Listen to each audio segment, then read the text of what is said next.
Hello दोस्तों, आज हम लोग देखेंगे कि सीबीएसई क्लास 11th के टर्म 1 और टर्म 2 के सिलेबस को किस तरह से डिवाइड किया गया है। और फिर बाद में मैं आपको बताऊंगा कि आपको एक्चुअली करना क्या चाहिए, किस तरह से पढ़ना है। तो देखते हैं। फर्स्ट ऑफ ऑल आप ये देखिए कि टोटल है 16 चैप्टर आपके मैथमेटिक्स क्लास 11th में। उसमें से 3 चैप्टर को डायरेक्टली हटा दिया गया। वो 3 चैप्टर कौन कौन से हैं यहाँ पे? फर्स्ट है principle of mathematical induction chapter 4, chapter 8 is binomial theorem, और फिर मैथमेटिकल रीजनिंग चैप्टर 14। तो ये 3 चैप्टर आपको नहीं पढ़ने हैं एग्जाम के पॉइंट ऑफ व्यू से, फर्स्ट ऑफ ऑल। उसके बाद टर्म 1 और टर्म 2। टर्म 1 जो है वो आपको नवंबर दिसंबर में होगा, डेट बाद में अनाउंसेज होंगे। और फिर टर्म 2 मार्च अप्रैल में होगा। टर्म 1 ऑब्जेक्टिव होगा, questions MCQ type of things होगा, और मार्क इस तरह से डिस्ट्रीब्यूटेड है। Set and functions, algebra, coordinate, geometry, calculus, इस तरह से यहाँ पे 40 मार्क्स, और फिर इंटरनल असेसमेंट 10 मार्क्स के, तो टोटल हो जाते हैं 50 मार्क्स। तो अभी बहुत सारे लोग अब ये बता रहे हैं आपको क्या नहीं पढ़ना है, तो पहले उसको देख लेते हैं। फिर एक इंपॉर्टेंट पॉइंट है कि लास्ट में मैं बताऊंगा आपको कि करना क्या चाहिए, क्या पढ़ना, मतलब जो ये छोड़ने के लिए बोला गया है कि ये डिलीटेड चीज़ है, इसको नहीं पढ़ो, क्या वो सही में नहीं पढ़ना है या पढ़ना भी, देखते हैं उसको।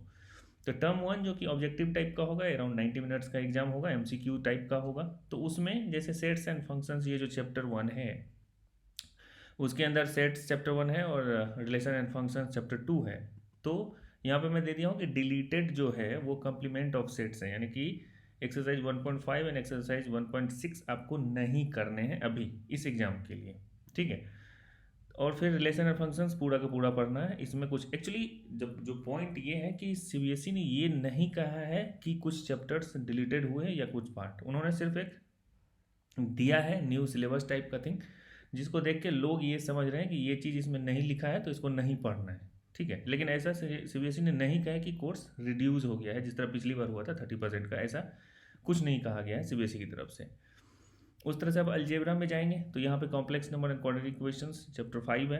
तो यहाँ पे देखेंगे कि आप ये वाला नहीं लिखा हुआ है नए वाले सिलेबस में, पोलर रिप्रेजेंटेशन, तो इसका मतलब ये डिलीटेड हम लोग ऐसा मान रहे हैं, ठीक है। तो ये एग्जाम्पल एक्सरसाइज 5.2 आपको नहीं करना है अभी इस एग्जाम के लिए दिस ईयर।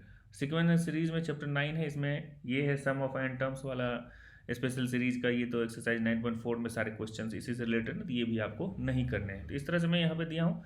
कोऑर्डिनेट ज्योमेट्री में कुछ पार्ट है जो नहीं करने हैं, लेकिन आप मान के चलो कि स्ट्रेट लाइंस का ये चैप्टर 10 आपको पूरा का पूरा करना ही है। लिमिट्स और डेरिवेटिव जो है, तो उसमें से फर्स्ट टर्म में लिमिट होगा, चैप्टर 13 पूरा का पूरा आपको बनाना है। और फिर स्टैटिक्स एंड प्रोबेबिलिटी में स्टैटिक्स है यहाँ पे चैप्टर 15, इसमें ये एक पार्ट है एनालिसिस ऑफ फ्रीक्वेंसी डिस्ट्रीब्यूशन, जिसका एक्सरसाइज 15.3 है, जो आपको नहीं करना है अभी, है कि नहीं। तो ये चीज़, लेकिन मेरा मानना है कि आप पूरा का पूरा करो, क्योंकि जितने आगे जो कम्पिटिटिव एग्जामिनेशन होंगे उसके लिए अभी कोई सिलेबस आया नहीं है, और नहीं आया है तो इसका मतलब ये नहीं है कि ये आप नहीं, कहीं ना कहीं आपको लाइफ में पढ़ना ही पड़ेगा, आगे बढ़ोगे आप तो, ठीक है। तो अब देखते हैं यहाँ पे, ये हो गया टर्म 1, ठीक है। और टर्म 1 और टर्म 2 का जो इसमें पूछ लिया गया वो टर्म 2 में नहीं पूछेगा, इस तरह का है। तो ऐसा इस तरह से डिवाइड किया गया। अब देखते हैं टर्म 2 में क्या है। टर्म 2 जो होगा वो 2 घंटे का अभी माना गया है कि 2 घंटे का होगा मार्च अप्रैल में, लेकिन वो डिपेंड करता है कोरोना केसेस पे। फिर से अगर वो कोरोना केसेस एक्सटेंड किए, बढ़े नंबर ऑफ, तो ये भी ऑब्जेक्टिव टाइप हो सकता है, लेकिन अभी आप मान कर चलो ये सब्जेक्टिव ही होगा, ठीक है। और ये 2 घंटे का एग्जाम होगा। इसमें क्या है, फिर इसको इस तरह से डिवाइड कर दिया गया है। जो बचे हुए चैप्टर्स थे उसमें सेट्स एंड फंक्शंस हैं फिर से, तो इसमें ट्रिग्नोमेट्रिक फंक्शंस हैं चैप्टर 3। इसमें से ट्रिग्नोमेट्रिक इक्वेशंस जो हैं ये नहीं लिखा गया है, यानी तो हम लोग मान लिए कि ये डिलीटेड है, तो एक्सरसाइज 3.4 आपको नहीं पढ़ना है। फिर अलजेब्रा के अंदर यहाँ पे देखेंगे आप कि लीनियर इनइक्वालिटीज जो है यहाँ पे चैप्टर 6, ये आपको पूरा का पूरा पढ़ना ही है, ये हमेशा काम देता है, इसमें छोड़ने लायक कुछ है ही नहीं। परमुटेशन एंड कॉम्बिनेशंस पूरा पढ़ना ही चाहिए, कभी छोड़ने के लिए कोई बोले भी तो नहीं छोड़ना चाहिए। कोऑर्डिनेट ज्योमेट्री फिर से वही है, सब कुछ इसमें पढ़ना ही है, इसमें कोई ऐसा चैप्टर, कोई एक्सरसाइज नहीं है जो छोड़ना है। तो मेनली अगर आप देखोगे ये प्रोबेबिलिटी तो आपको, मतलब कोई बोले छोड़ने के लिए, इसको भी मैं बोल रहा हूँ नहीं छोड़ना चाहिए। डेरिवेटिव्स भी आप नहीं छोड़ सकते, राइट।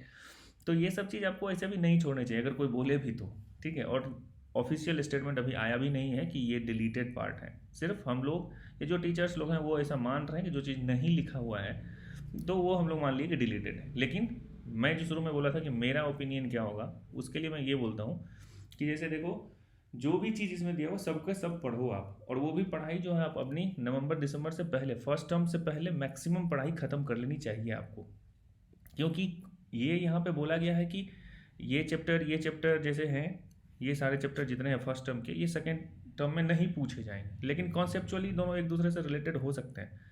और ऐसा थोड़ी है कि आप ये पढ़ लिए और फिर इसको भूल जाना है फिर दूसरा पढ़ना, ऐसा नहीं। क्लास 11th पूरा का पूरा आपको पढ़ना है। तो मेरे हिसाब से टर्म 1 से पहले आपका मैक्सिमम सिलेबस कवर होना चाहिए और हर एक कुछ आप बना चुके होंगे, तो ये आपके लिए बेहतर होगा। तो यही है कि 16 चैप्टर थे। इसका मॉडल ऑफ द स्टोरी ये है कि 16 चैप्टर्स थे, 3 चैप्टर्स हैं ही नहीं, बच गए 13 चैप्टर। उसको 2 भाग में बांट दिया गया 50% सिलेबस के तौर पे। टर्म 1 में ऑब्जेक्टिव होगा, टर्म 2 में सब्जेक्टिव होगा। और यहाँ पे इस तरह से इसको डिवाइड कर दिया गया। कुछ कुछ यहाँ पे नहीं लिखा हुआ है जो आपको डिलीटेड मान के, लेकिन मेरा मानना है कि आप इसको भी पढ़ो।